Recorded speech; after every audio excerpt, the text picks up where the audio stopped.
قرآن مجید میں مختلف چیزوں پر اللہ تعالیٰ نے قسمیں کھائی ہیں جو اس بات کی علامت ہے کہ ان کے ساتھ کوئی خاص نشانی ہے، کوئی خاص واقعہ منسلک ہے جس کی طرف ہم سب کو توجہ کرنی چاہیے۔ تو ہم دیکھیں گے کہ انسان اس دن کس صورتحال سے اس کا واسطہ ہوگا اور کیا کچھ کائنات پر بیت جائے گی، اور انسان کی کیفیت کیا ہوگی۔ جب بے قرار کر دینے والے زلزلے برپا ہوں گے تو انسان پکار اٹھے گا این المفر، کہ میں کہاں بھاگ کر جاؤں۔ قیامت کے دن کی ہولناکیوں کو دیکھ کر انسان حیران و پریشان رہ جائے گا اور اسے بتایا جائے گا کہ پناہ کی کوئی جگہ نہیں ہے، آج تو رب کے سامنے جا کے کھڑے ہونا ہے، آج تو رب سے ملاقات کا دن ہے، جس نے پیدا کیا، جس نے ساری نعمتیں دی، اور جس نے ہدایت کے لیے پیغمبر بھیجے، اور جس کی طرف واپس لوٹ جانے کا سبق انہوں نے دیا۔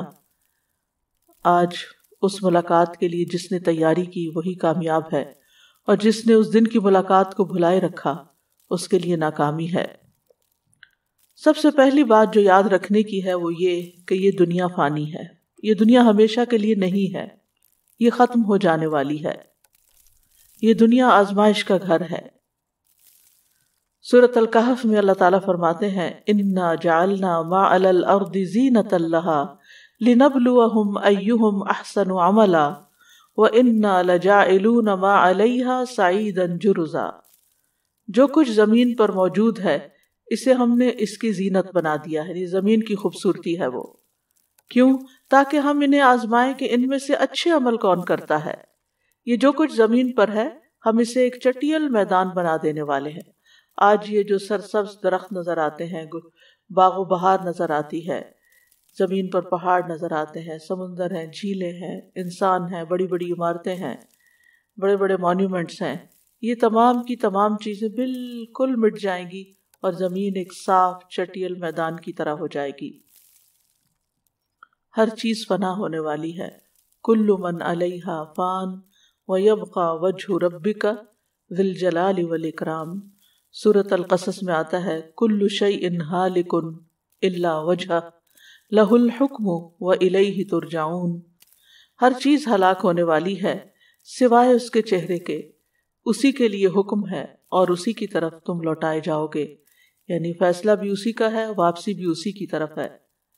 جہاں تک دنیا کی زندگی کا تعلق ہے تو یہ اس کی مثال قرآن مجید میں ایک کھیتی سے دی گئی ہے کہ جیسے آسمان سے پانی برسے اور وہ زمین کی نباتات کے ساتھ گھل مل جائے اور پھر زمین سرسبز ہو جائے اور پھر اس کے بعد خشک ہو جائے اور چورا بن کر رہ جائے، جسے ہوائیں اڑائے لیے پھریں، تو اللہ ہر چیز پر پوری قدرت رکھنے والا ہے۔ سورۃ یونس میں فرمایا دنیا کی زندگی کی مثال تو ایسے ہے جیسے ہم نے آسمان سے پانی برسایا جس سے زمین کی نباتات خوب گھنی ہو گئی، جس سے انسان بھی کھاتے ہیں اور چوپائے بھی، حتیٰ کہ زمین پر اپنی بہار آ گئی اور خوشنما معلوم ہونے لگی، اور کھیتی کے مالکوں کو یقین ہو گیا کہ وہ اس پیداوار سے فائدہ اٹھانے پہ قادر ہیں، تو یکا یک رات کو یا دن کو ہمارا حکم آ پہنچا تو ہم نے اس کو کٹی ہوئی کھیتی کی طرح بنا دیا، یعنی ایک ہوا چلتی ہے اور درختوں کا رنگ جو ہے وہ پیلا پڑ جاتا ہے اور پیلے سے پھر پتے گرنے لگتے ہیں اور پھر ہر چیز فنا ہو کر رہ جاتی ہے۔ تو کٹی ہوئی کھیتی کی طرح سب کچھ ہو گیا، جیسے کل وہاں کچھ تھا ہی نہیں۔ یعنی اس طرح ہر موسم خزاں میں ہم یہ نظارہ دیکھتے ہیں کہ ایک دم سارا سبزہ چلا جاتا ہے اور یوں لگتا ہے جیسے یہاں کبھی کچھ اگا ہی نہ تھا۔ اسی طرح ہم اپنی آیات ان لوگوں کے لیے تفصیل سے بیان کرتے ہیں کہ وہ غور و فکر کریں، یعنی ان موسموں سے، ان تبدیلیوں سے ہم سب کو سبق لینا چاہیے، عبرت حاصل کرنی چاہیے کہ ایک دن آئے گا کہ جب یہ سب کچھ ختم ہوگا تو پھر دوبارہ یہاں کچھ بھی پیدا نہیں ہوگا۔ دنیا کی زندگی کو قرآن مجید میں دھوکے کا سامان کہا گیا، وَمَا الْحَيَاةُ الدُّنْيَا إِلَّا مَتَاعُ الْغُرُورِ، اور دنیا کی زندگی تو دھوکے کے سامان کے سوا کچھ نہیں۔ یعنی انسان اس کے بارے میں بڑی لمبی لمبی امیدیں رکھتا ہے، بہت کچھ بنا بنا کے رکھتا ہے، جوڑ جوڑ کے رکھتا ہے، لیکن ایک وقت آئے گا کہ یہ سب کچھ یہاں سے ختم ہو جائے گا، کیونکہ یہ دنیا عارضی ہے اور آخرت ہمیشگی کا گھر ہے، ہمیشہ ہمیشہ رہنے کی جگہ ہے۔ اس لیے بہت ضروری ہے کہ انسان اس زندگی کی تیاری کرے جو ہمیشہ باقی رہنے والی ہے۔ علی بن ابی طالب کہتے ہیں کہ دنیا پیٹھ پھیر کر جا رہی ہے اور آخرت سامنے آ رہی ہے، اور ان دونوں میں سے ہر ایک کے چاہنے والے ہیں، یعنی کچھ دنیا میں کھبے ہوئے ہیں، دنیا سے محبت رکھتے ہیں اور اسی کے لیے اپنی ساری محنت لگا رہے ہیں، اور کچھ آخرت کے چاہنے والے ہیں۔ بس تم آخرت کے چاہنے والے بنو، دنیا کے چاہنے والے نہ بنو، کیونکہ آج تو عمل کا موقع ہے اور حساب نہیں ہے، اور کل حساب ہوگا اور عمل کا موقع باقی نہیں رہے گا۔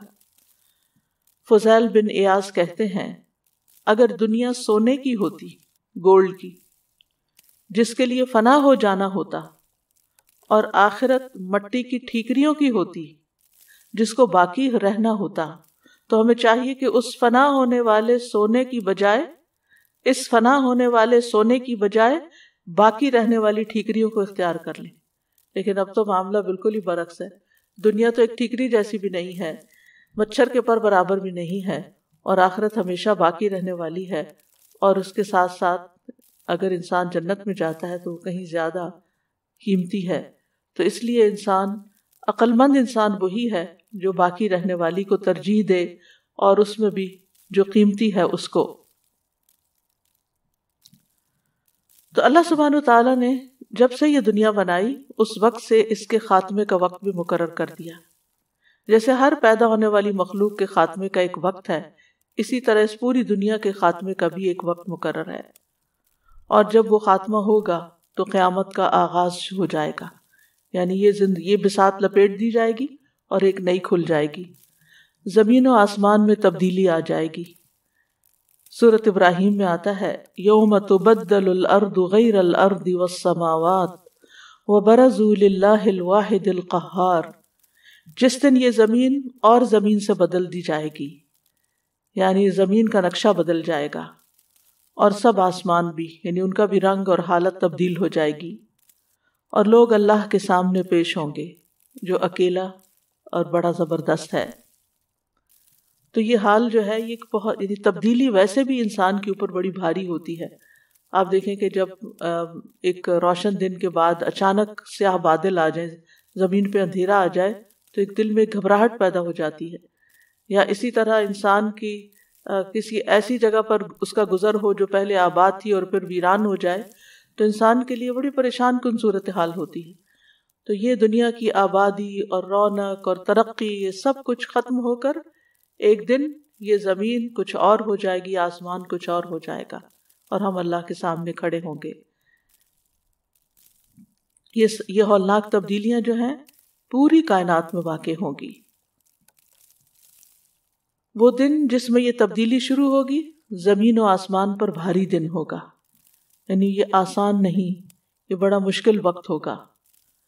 سورۃ الاعراف میں آتا ہے یسألونک عن الساعۃ ایان مرساہا قل انما علمها عند ربی لا یجلیہا لوقتها الا هو ثقلت فی السماوات والارض لا تأتیکم الا بغتہ یسألونک کأنک حفی عنها قل انما علمها عند اللہ ولکن اکثر الناس لا یعلمون۔ وہ آپ سے قیامت کے بارے میں پوچھتے ہیں کہ اس کا قیام کب ہوگا، کہہ دیجئے اس کا علم تو میرے رب ہی کے پاس ہے، اسے اس کے وقت پر اس کے سوا کوئی ظاہر نہیں کرے گا، یعنی اس کا علم نہ کسی مقرب فرشتے کو ہے، نہ کسی نبی کو ہے، نہ کسی جن کو ہے، کسی انسان کو نہیں، وہ صرف اللہ کو پتا ہے کہ کس دن وہ وقت آنا ہے۔ وہ آسمان، ہاں تم اس بارے میں پوچھنے کی بجائے کہ کب آئے گا، یہ دیکھو کہ اس دن پھر ہوگا کیا۔ وہ دن آسمان و زمین میں بھاری واقع ہوگا، یعنی وہ تبدیلی جو ہے بہت بھاری ہوگی۔ پھر یہ کہ اچانک ہوگی، اچانک، جس کے لیے انسان پریپیئرڈ نہیں ہوگا۔ آپ سے پوچھتے ہیں جیسے آپ اس کے بارے میں خوب تحقیق کرنے والے ہیں، کہہ دیجئے اس کا علم تو اللہ ہی کے پاس ہے، مگر اکثر لوگ جانتے نہیں ہیں۔ اس دن کو یوم عظیم بھی کہا گیا کہ یہ بہت بڑا دن ہوگا، یہ عام دنوں کی طرح نہیں ہوگا۔ الا یظن اولئک انہم مبعوثون لیوم عظیم یوم یقوم الناس لرب العالمین، کیا یہ لوگ یقین نہیں رکھتے کہ بے شک وہ اٹھائے جانے والے ہیں ایک بڑے دن کے لیے، جس دن لوگ رب العالمین کے لیے کھڑے ہوں گے۔ یہ دن دہشت ناک ہوگا، تلخ دن ہوگا، یعنی انسان خوف زدہ ہوگا اس میں۔ بل الساعۃ موعدہم والساعۃ ادہی وامر، بلکہ قیامت ان کے وعدے کا وقت ہے، اور قیامت زیادہ بڑی مصیبت اور زیادہ کڑوی ہے۔ یعنی وہ دن آسان دن نہیں، ایک مشکل دن ہے، سنگین حادثات کا دن ہوگا۔ القارعہ مل قارعہ وما ادراک مل قارعہ، وہ کھٹکھٹانے والی، کیا ہے کھٹکھٹانے والی، اور تجھے کس چیز نے معلوم کرا دیا کہ وہ کھٹکھٹانے والی کیا ہے؟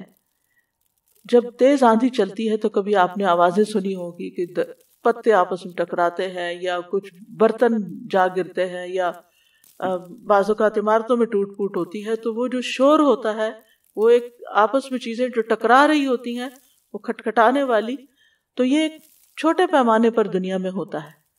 یعنی تیز ہوا چلے یا کوئی زلزلہ آندھی آئے تو چیزیں آپس میں ٹکرانے لگتی ہیں جو قریب قریب ہوتی ہیں، ایک دوسرے پہ گرنے لگتی ہیں، درخت گر جاتے ہیں۔ تو آپ خود سوچئے کہ پھر ہر چیز ہی جب ٹکرا جائے گی اور ٹوٹ پھوٹ جائے گی، ریزہ ریزہ ہو جائے گی، تو کیسا شور ہوگا اور کیسی آفت ہوگی۔ پھر یہ مصیبت ہر طرف چھا جائے گی، ہر چیز کو ڈھانپ لے گی۔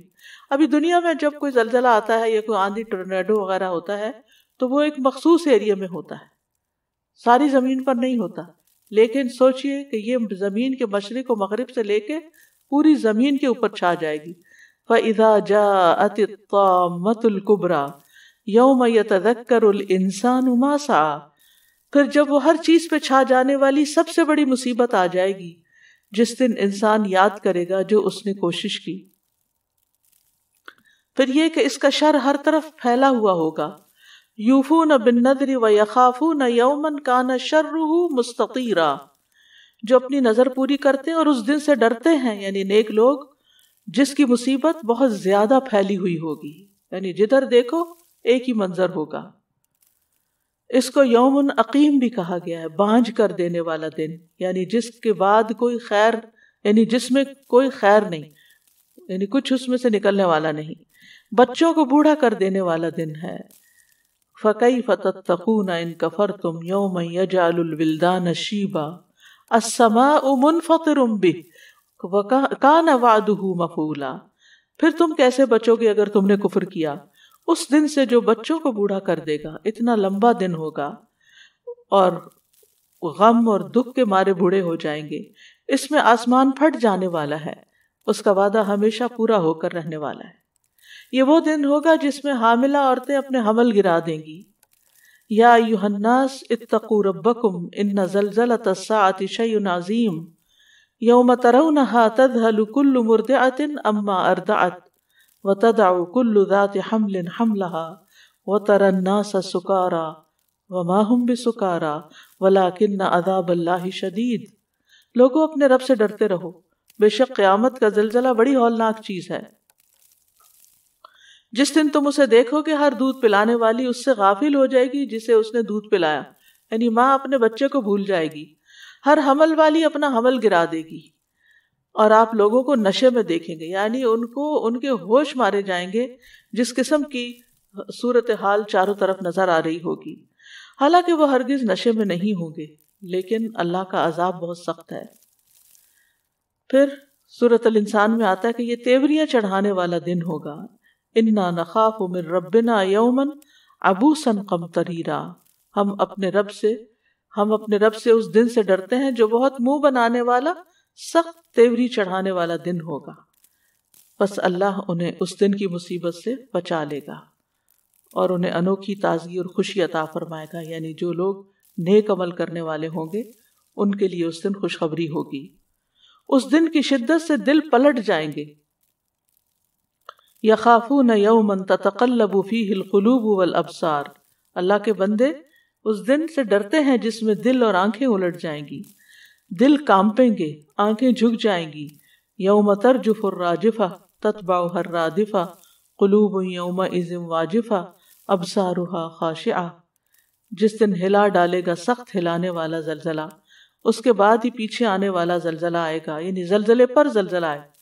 دنیا میں تو ابھی یہ ہوتا ہے کہ ایک زلزلہ آتا ہے پھر ٹھہر جاتا ہے، یعنی کتنا بھی بڑا زلزلہ ہو لیکن تھوڑی دیر کے بعد، کچھ زلزلے چند سیکنڈز کے بعد اور کچھ منٹ کے بعد وہ رک جاتے ہیں. لیکن یہ زلزلے جب تک ہر چیز کو ختم نہیں کر دیں گے رکیں گے نہیں.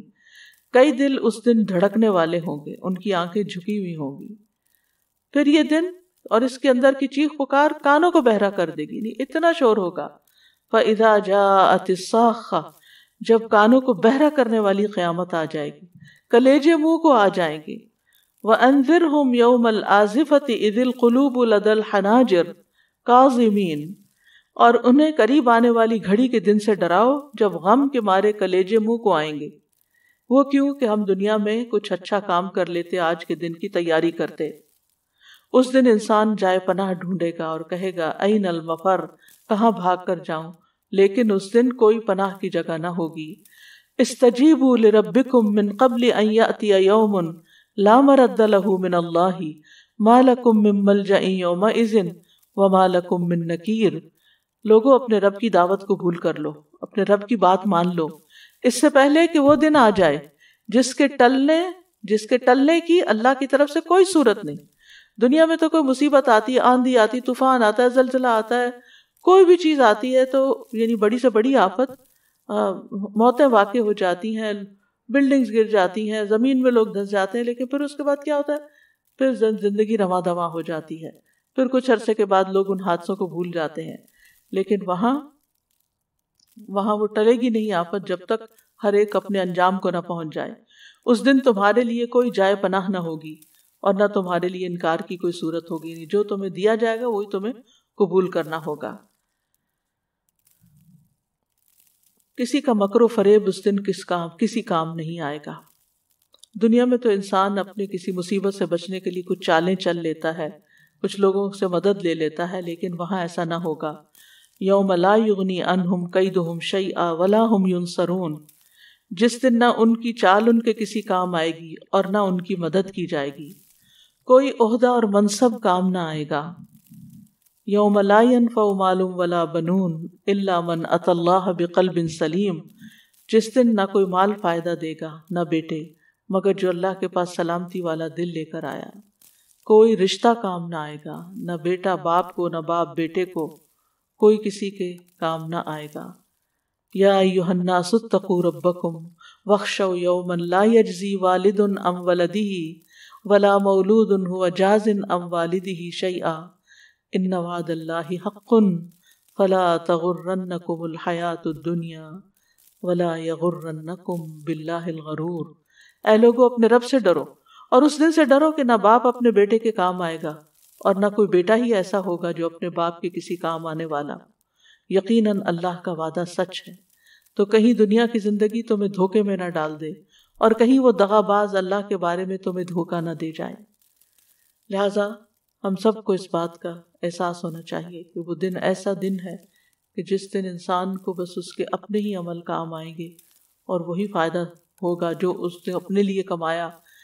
باقی اس کی اولاد ہو یا اس کے مال ہو، اگر ان کو نیکی کے راستے میں لگایا تو وہ صدقہ جاریہ بن کے فائدہ دیں گے. ورنہ ویسے اگر کوئی کسی مشکل میں پھنس گیا، کسی مصیبت میں آ گیا، کوئی بھی ساتھ دینے والا نہ ہوگا. یہاں تک اگر آپ کچھ کہنا چاہیں پھر میں آگے بڑھوں گی انشاءاللہ. جی نسرین.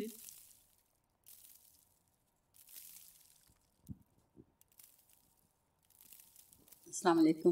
میں کہتی اس حالت کو مطلب آج کل جو حالات ہیں اس کو سمجھنے میں بہت آسانی ہے کہ ساری دنیا میں ایک ساتھ اللہ تعالیٰ نے جو بھیج دی وبا، اور جب کوئی بیمار ہو جائے ہاسپٹل جاتے ہیں تو کوئی ان کے ساتھ نہیں جا سکتا، وہ اکیلے ہوتے ہیں. تو اس بات کو اچھی طرح سے سمجھ آ سکتی ہے. مطلب یہ وبا کوئی ایسی دل دہلا دینے والی بھی اس طرح نہیں ہے کہ کوئی سامنے سے مصیبت آ رہی ہو یا کوئی خوف زیادہ کرنا. ٹھیک ہے وہ ایک ہڈن چیز ہے، خوف آتا ہے اس سے، لیکن اس کے ایک غیر محسوس اور خاموش سی مصیبت ہے. خاموش مصیبت ہے یہ، جس چھپی ہوئی پتہ بھی نہیں چلتا، اور اس کا نتیجہ یہ کہ انسان بالکل تنہا رہ جاتا ہے کہ کوئی بھی ساتھ نہیں دیتا. اور یہ ہمارے سامنے لوگ جو مر کے جاتے ہیں قبروں میں اکیلے، کوئی بھی ساتھ نہیں ہوتا، اندھیری راتیں اور ورنہ مٹی کے نیچے دبے ہوئے ہوتے ہیں. ہمارے لیے پتہ نہیں کتنے دن اس زمین کے اوپر ہے. تو جو لوگ اوپر رہ کے کچھ کر لیتے ہیں وہ اندر جا کے بھی پھر خوشحال ہوتے ہیں، لیکن جو اوپر رہ کے اللہ کو بھولے رہیں اور اس دن کو بھولے رہیں اور اس کی تیاری نہ کریں. تیاری کرنے کا مطلب یہ ہے کہ ایک تو یہ ہے کہ نیک عمل کریں، اور ایک یہ ہے کہ نیک عمل اللہ کی رضا کے لیے کریں، کہ اس میں سے کوئی چیز یعنی کہ اس دن کی تیاری کے لیے کریں. استاذہ جو بھی آپ نے حدیث بیان فرمائی کہ آخرت ٹھیکری کی طرح سے بھی ہو تو اس کو بھی لے لیں، لیکن دنیا میں تو ہم بالکل الٹ دیکھتے ہیں استاذہ جی، جو جلدی ملنے والی چیز ہے اسی کے لیے جاتے ہیں. ٹھیکری برابر بھی ہو تو لے لیتے ہیں وہ جی بالکل، کہ شارٹ ٹرم میں جو چیز جس کا فائدہ زیادہ جلدی نظر آ رہا ہو اس کو ہم جلدی سے گراب کرتے ہیں. تو یہ سوچنے کی بات ہے کہ آخرت کے لیے.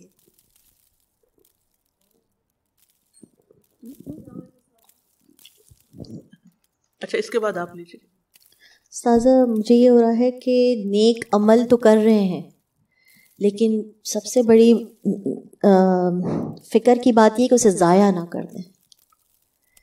ضائع کرنا ایسا ہے جیسے کہ جمع بھی کر رہے ہیں پھر یہاں سے ضائع ہوتا چلا جا رہا ہے، اور وچ از ہڈن، نظر نہیں آ رہا.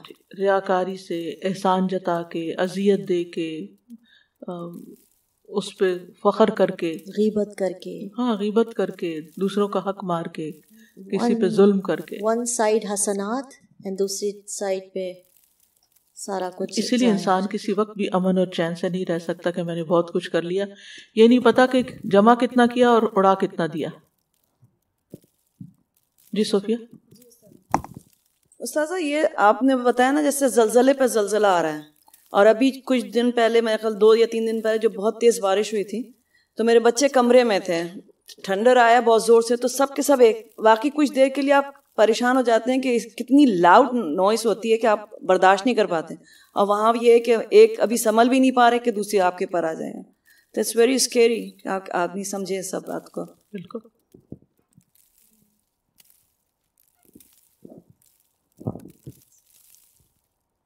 آگے چلیں. جی سمیتا.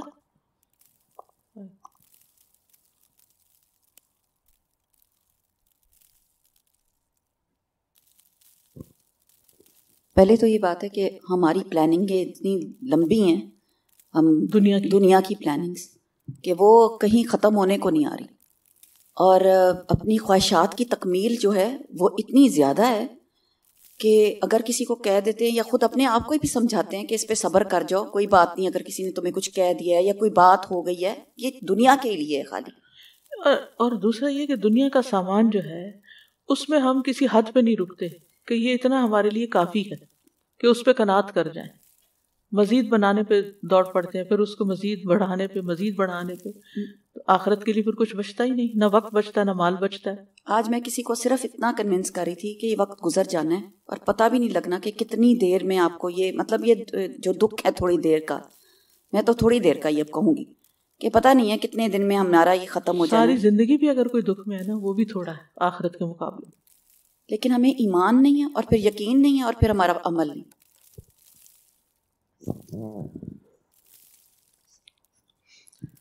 قیامت کے دن مزید کیا تبدیلیاں ہوں گی، کیونکہ پیچھے ہم نے پڑھا کہ ساری کائنات اس سے متاثر ہوگی. نظام فلکی میں تغیرات واقع ہوں گے. آسمان کی حالت کے بارے میں آتا ہے کہ آسمان لرزے گا. یوم تمور السماء مورا، آسمان کا رنگ بدل جائے گا. فَإِذَا انشَقَّتِ السَّمَاءُ فَكَانَتْ وَرْدَةً كَالدِّهَانِ، جب آسمان پھٹے گا تو سرخ چمڑے کی طرح گلابی ہو جائے گا.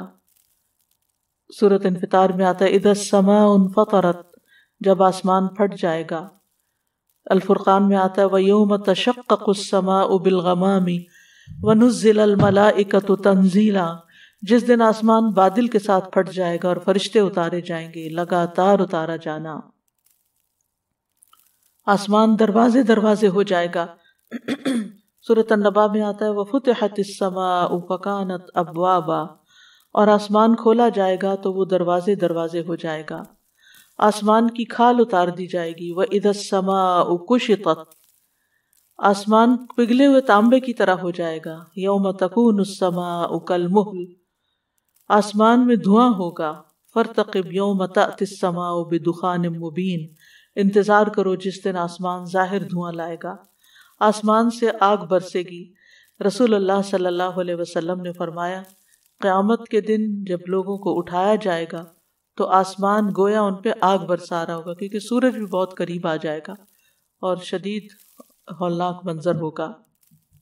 سوچئے قیامت کے دن قبر سے اٹھ رہے ہیں، جیسے بیڈ سے سو کے اٹھتے ہیں تو ایک دم نظر کھڑکی پہ جاتی ہے کہ روشنی ہے کہ اندھیرا ہے، کیا ٹائم ہو گیا ہے، اور ہم امن میں ہوتے ہیں، سکون میں اٹھ کے پھر باقی کام کاج شروع کر دیتے ہیں۔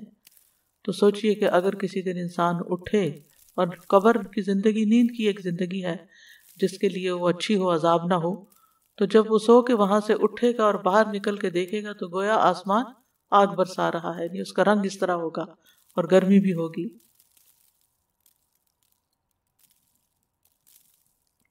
پھر سورج، چاند اور ستاروں کی حالت۔ سورج لپیٹ دیا جائے گا، اذا الشمس کورت، پھر چاند گہنا جائے گا، وخسف القمر وجمع الشمس والقمر، سورج اور چاند ملا دیے جائیں گے، ستارے بے نور ہو جائیں گے اور بکھر جائیں گے۔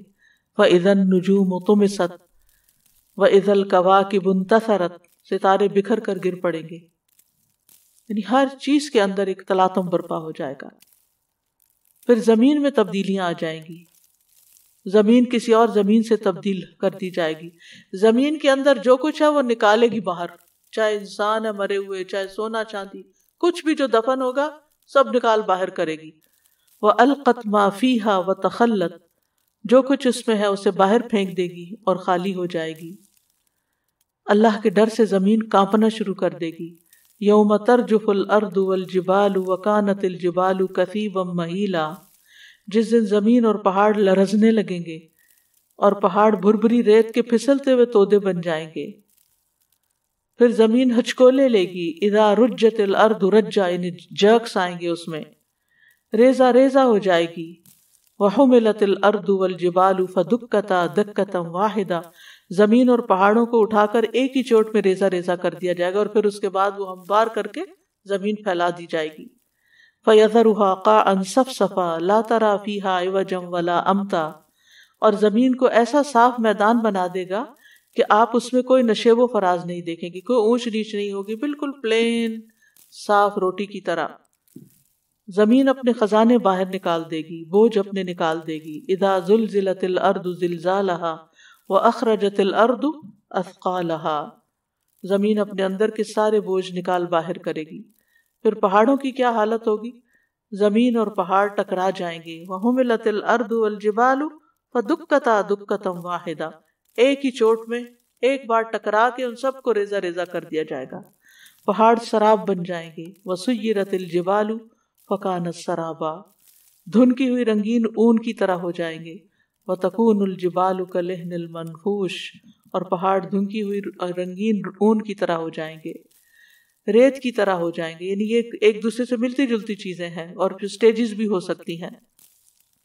یوم ترجف الارض والجبال وکانت الجبال کثیبا مہیلا، جس دن زمین اور پہاڑ کانپیں گے اور پہاڑ گرائی ہوئی ریت کے ٹیلے ہو جائیں گے، یعنی چھوٹے چھوٹے ٹیلے، اور پھر وہ بھی اڑ کے سارے صاف ہو کے زمین برابر ہو جائے گی، غبار بن جائیں گے۔ وبست الجبال بسا فکانت ہباء منبثا، پہاڑ ریزہ ریزہ کر دیے جائیں گے، خوب ریزہ ریزہ کیا جانا، بس وہ پھیلا ہوا غبار بن جائیں گے۔ سمندروں کی حالت کیا ہوگی؟ سمندر بھڑک اٹھیں گے، پھٹ جائیں گے۔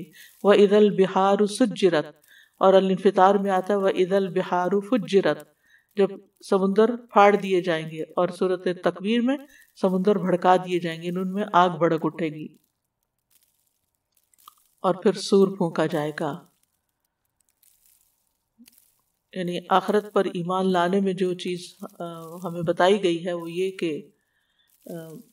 انسان، جتنے بھی انسان دنیا میں ہوں گے، وہ جو زندہ ہوں گے، وہ سور پھونکنے پر، پہلا سور پھونکنے پر بے ہوش ہو کر گر جائیں گے، مر جائیں گے، اور دوسرا سور جب پھونکا جائے گا تو سب زمین کے اوپر والے بھی اور زمین کے اندر والے بھی وہ سب نکل کر کھڑے ہو جائیں گے۔ وَنُفِخَ فِي الصُّورِ ذَلِكَ يَوْمُ الْوَعِيدِ، اور سور میں پھونکا جائے گا، یہی عذاب کے وعدے کا دن ہے۔ اور پہلا سور پھونکنے پر سب کچھ ختم ہوگا. اور سور کے بارے میں آتا ہے کہ یہ بدترین لوگوں پر پھونکا جائے گا. اس وقت زمین پر کوئی اللہ کا نام لینے والا نہیں ہوگا، اور سب جو بھی سنے گا وہ ایک طرف گردن کو جھکا دے گا اور دوسری طرف اونچا کر دے، یعنی گردنیں ٹیڑھی ہو جائیں گی، یعنی کوئی بھی زندہ نہیں رہے گا. اور سور کا جو لفظی معنی ہے وہ سور کے لیے جو لفظ آتا ہے وہ ناقور بھی آتا ہے. فَإِذَا نُقِرَ فِي النَّاقُورِ، جب سور میں پھونک مار دی جائے گی. مجاہد کہتے ہیں کہ سور ایک چمڑے کی پھونکنی کی طرح ہے، چمڑے کی پھونکنی کی طرح ہے.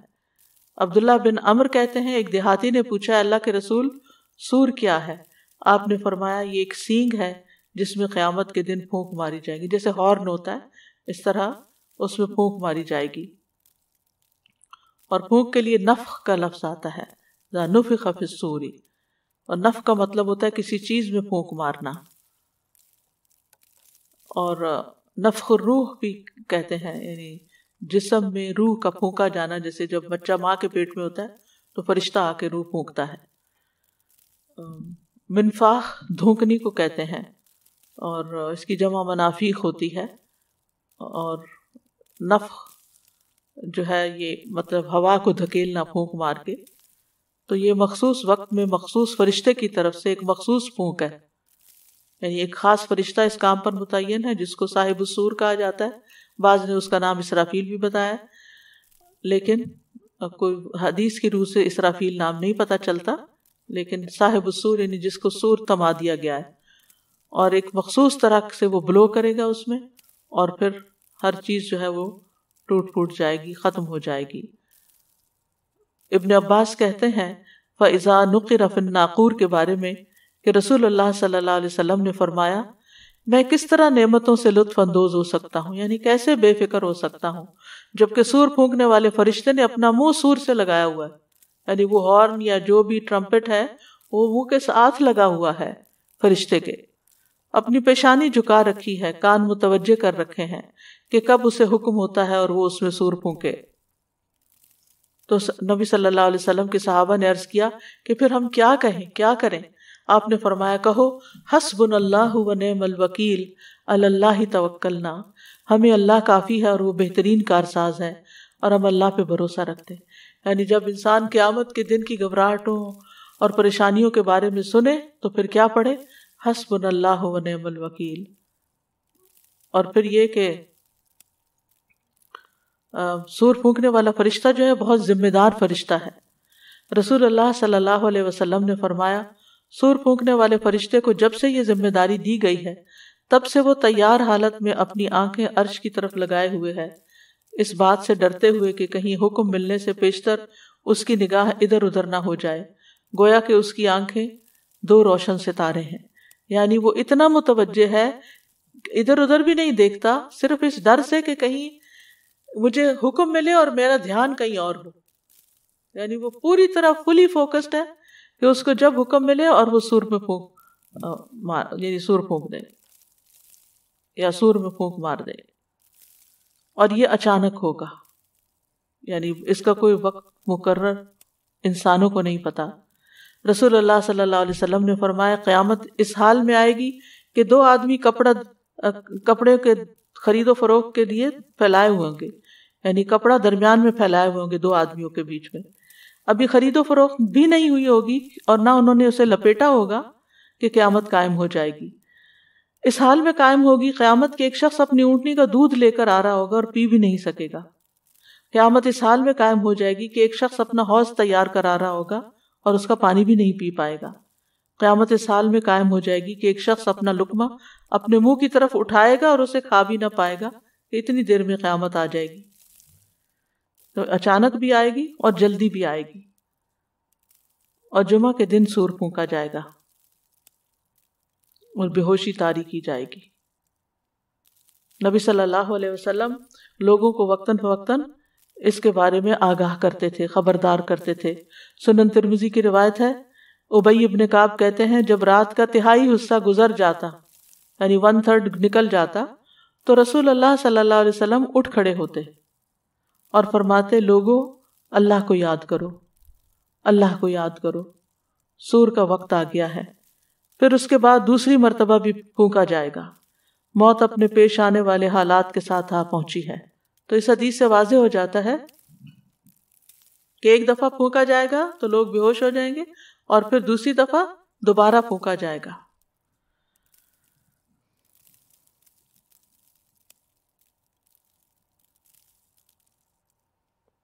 اور سور پھونکنے والا فرشتہ جو اپنے پیدائش کے دن سے سور منہ میں لے کے بیٹھا ہے۔ جی مائک۔ یہ خیال آ رہا ہے سوال کہ یہ پھر تہجد کے وقت یعنی بگننگ ہوگی۔ اس حدیث میں آیا نا کہ نبی صلی اللہ علیہ وسلم آخری وقت رات کے آخری حصے میں اٹھتے اور کہتے لوگوں، نہیں، اس کا یہ مطلب نہیں کہ تہجد کے وقت سور پھونکا جائے گا۔ اس کا مطلب یہ ہے کہ دن تو دن، رات میں بھی آپ اس کی یاد دہانی کرواتے تھے، لیکن ہماری زندگیوں میں اس کی یاد دہانی کہاں ہے کہ ہم اپنے بچوں کو یاد کروائیں، خود یاد کریں کہ ایک دن ایسا بھی آئے گا۔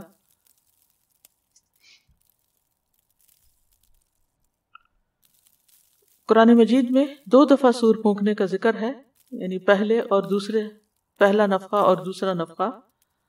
اور پہلا نفخہ زندوں کو مارنے کے لیے اور دوسرا مردوں کو زندہ کرنے کے لیے ہے۔ پہلے نفخے کی کیفیت کیا ہوگی؟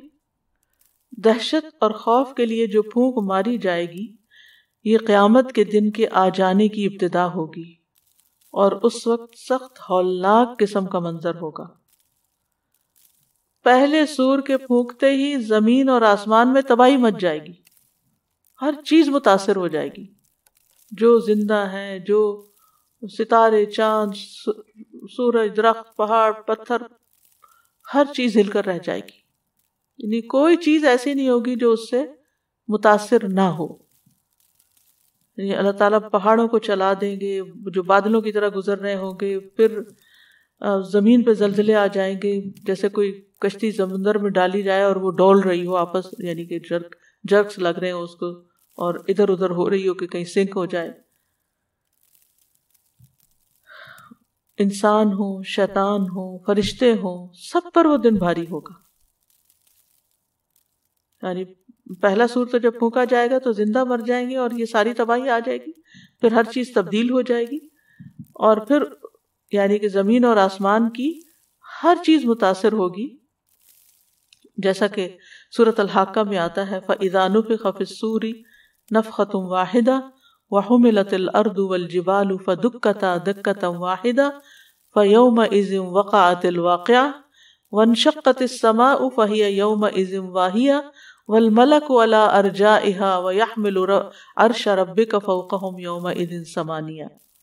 جب سور میں ایک دفعہ پھونک ماری جائے گی، ایک پھونک، سوچئے کتنی قوت کی پھونک ہوگی، اور زمین اور پہاڑوں کو اٹھا کر ایک ہی چوٹ میں ریزہ ریزہ کر دیں گے، ایک ڈنڈا پڑے گا اور سب ریزہ ہو جائے گا۔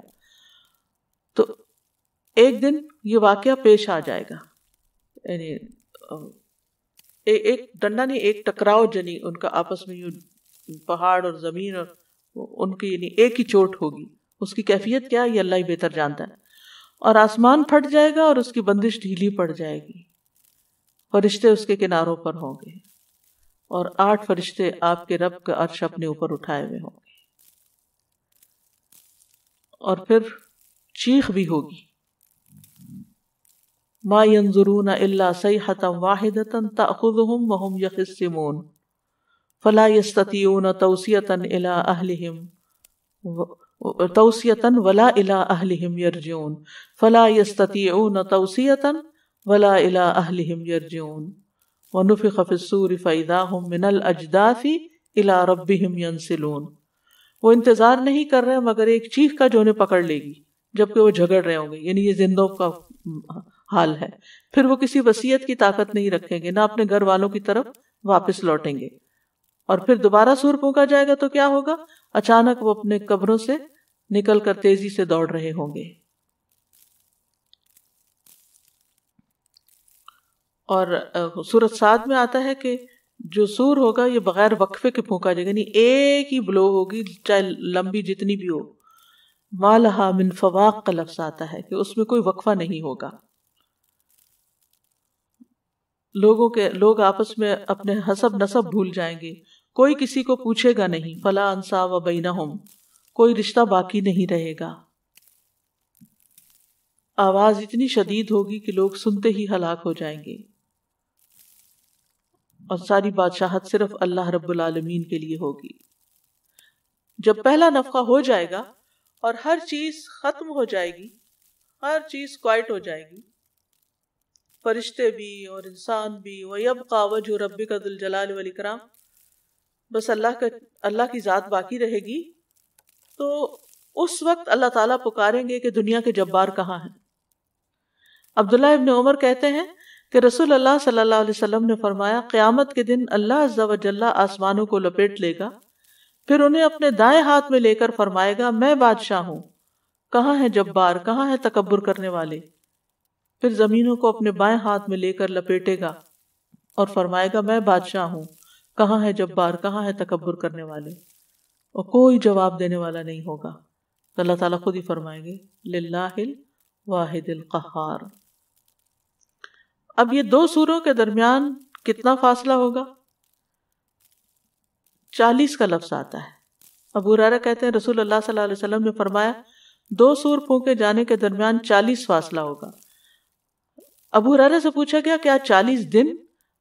وہ کہنے لگے مجھے نہیں معلوم۔ پوچھا گیا 40 مہینے؟ کہا مجھے نہیں معلوم۔ پھر پوچھا گیا 40 سال؟ کہا مجھے نہیں معلوم۔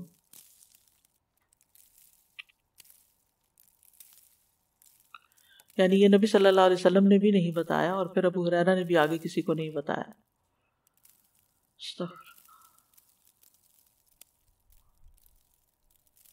یہ اللہ کی شان ہے نا، صرف اللہ کی ذات باقی رہے گی اور کوئی باقی نہیں رہے گا، اسی لیے وہ الحی القیوم، کہ جو ہمیشہ سے زندہ ہے اور ہمیشہ زندہ رہے گا۔ لا تأخذہ سنۃ ولا نوم، اس کو تو نیند اور اونگ بھی نہیں آتی۔ تو دوسرا سور جو ہے یہ لوگوں کو جمع کرنے کے لیے پھونکا جائے گا۔ وَتَرَكْنَا بَعْدَهُمْ يَوْمَئِذٍ يَمُوجُ فِي بَعْدٍ وَنُفِخَ فِي الصُّورِ فَجَمَعْنَاهُمْ جَمْعًا، اور اس دن ہم ان کے بعض کو چھوڑ دیں گے۔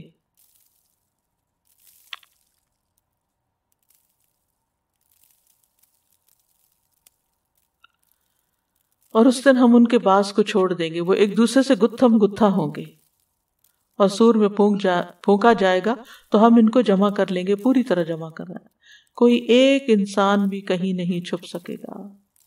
وَنُفِخَ فِي الصُّورِ فَإِذَا هُم مِّنَ الْأَجْدَاثِ إِلَىٰ رَبِّهِمْ يَنْسِلُونَ، سب اپنے رب کی طرف تیزی سے دوڑ رہے ہوں گے۔ سورۃ طٰہٰ میں آتا ہے یوم ينفخ فی الصور ونحشر المجرمین یومئذ زرقا، جس دن سور میں پھونکا جائے گا اور ہم مجرموں کو اس دن اس حال میں اکٹھا کریں گے کہ نیلی آنکھوں والے ہوں گے، ایک ڈانٹ سے سب کو دوبارہ اٹھا دیا جائے گا۔ فإنما هي زجرة واحدة فإذا هم بالساهرة وقالوا یا ویلنا ھذا یوم الدین۔ سورۃ صافات میں آتا ہے فإنما هي زجرة واحدة فإذا هم ينظرون وقالوا یا ویلنا ھذا یوم الدین، اور سورۃ النازعات میں دوسری طرح آتا ہے۔ وہ ایک ہی ڈانٹ ہوگی تو یکا یک وہ دیکھ رہے ہوں گے اور کہیں گے ہائے ہماری بربادی، یہ تو جزا کا دن ہے۔ لوگ گروہ در گروہ اٹھیں گے، تحت زمین کی تہوں کے اندر لوگ مر کے دفن ہیں، اور لیئرز پہ لیئرز ہیں لوگوں کی اور برباد شدہ بستیوں کی جو زمین کے اندر دھس گئی، اور پھر اس کے اوپر ایک اور آبادی آئی، پھر اس پہ عذاب آیا، پھر اس کے اوپر ایک اور آبادی آئی۔ تو معلوم نہیں زمین نے اپنے اندر کیسے کیسے راز چھپائے ہوئے ہیں، اور جب ایک ہی چیخ آئے گی سب بھی اٹھ جائیں گے گروہ در گروہ۔ یوم ينفخ فی الصور فتأتون افواجا، جس دن سور پھونکا جائے گا تو تم فوج در فوج آؤ گے۔ دوسری بار سور پھونکنے سے پہلے بارش بھی ہوگی۔ عبداللہ ابن عمر کہتے ہیں میں نے رسول اللہ صلی اللہ علیہ وسلم کو فرماتے ہوئے سنا، پہلی بار سور پھونکنے کے بعد لوگ بے ہوش ہو جائیں گے، پھر اللہ ایک بارش نازل فرمائے گا جو ایک پھوار کی طرح ہوگی یا سائے کی طرح ہوگی۔ شک کرنے والے نعمان بن سالم ہے کہ یہ پھوار ہے یا سایہ ہے۔ اس سے انسانوں کے جسم اگائیں گی. پھر سور میں دوسری بار پھونک ماری جائے گی تو سب لوگ کھڑے ہوئے دیکھ رہے ہوں گے، یعنی ایک دم اٹھ جائیں گے. یعنی وہ جو بیچ کا 40 کا عرصہ ہے اس میں کچھ تبدیلیاں آ رہی ہوں گی، جس میں سے ایک بارش آئے گی جس کی وجہ سے وہ بارش لوگوں کے جسموں تک پہنچ جائے گی اور لوگ جیسے اگائیں گے زمین سے، جیسے پودے اگتے ہیں. قرآن مجید میں بہت دفعہ یہ مثال بیان کی گئی ہے کہ قیامت کے دن لوگوں کا اٹھنا زمین سے کھیت کے اگنے کی طرح ہے. انسان اپنی ریڑھ کی ہڈی سے دوبارہ اٹھایا جائے گا. حدیث میں آتا ہے انسان کا ہر حصہ گل جائے گا سوائے ریڑھ کی ہڈی کے، اور اس سے قیامت کے دن تمام مخلوق دوبارہ بنائی جائے گی. یعنی وہ بیج کی طرح ہے جس سے دوبارہ پورا جسم بن جائے گا. سب سے پہلے ہوش میں آنے والے رسول اللہ صلی اللہ علیہ وسلم نے فرمایا دوسری بار سور پھونکنے کے بعد سب سے پہلے سر اٹھانے والوں میں سے میں ہوں گا. یعنی نبی صلی اللہ علیہ وسلم سب سے پہلے اٹھیں گے. میں دیکھوں گا کہ موسیٰ اس وقت عرش سے لگے کھڑے ہوں گے. میں نہیں جانتا کہ وہ پہلے ہی اس طرح ہوں گے یا سور پھونکے جانے کے بعد ہوش میں آ گئے ہوں گے. سب سے پہلے نبی صلی اللہ علیہ وسلم کی قبر شق ہوگی. نبی صلی اللہ علیہ وسلم نے فرمایا قیامت کے دن میں ہی تمام اولاد آدم کا سردار ہوں گا. سب سے پہلے زمین مجھ سے ہی شق ہوگی، یعنی آپ کی قبر سب سے پہلے کھلے گی اور پھر اس کے بعد باقی لوگوں کی کھلے گی اور لوگ اللہ رب العالمین کے حضور کھڑے ہو جائیں گے. تو یہ ہے قیامت کے دن کا وہ نقشہ جو قرآن میں بیان کیا گیا ہے. یہ باتیں ہم نے قرآن کے تعلیم کے دوران بھی پڑھی، احادیث میں پڑھی، عقیدے میں پڑھی، بہت دفعہ ہم پڑھ چکے ہیں.